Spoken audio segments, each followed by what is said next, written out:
একটা ছিল সোনার কন্যা মেঘবরণ কেশ, ভাটি অঞ্চলে ছিল সেই কন্যার দেশ। দুই চোখে তারা হারে কি মায়া, নদীর জলে পড়ল কন্যার ছায়া।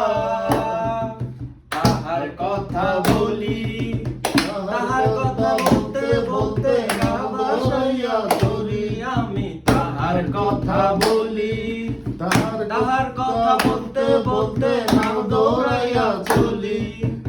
একটা ছিল সোনার কন্যা মেঘবরণ কেশ, ভাটি অঞ্চলে ছিল সেই কন্যার দেশ। দুই চোখে তারা হারে কি মায়া, নদীর জলে পড়ল কন্যার ছায়া।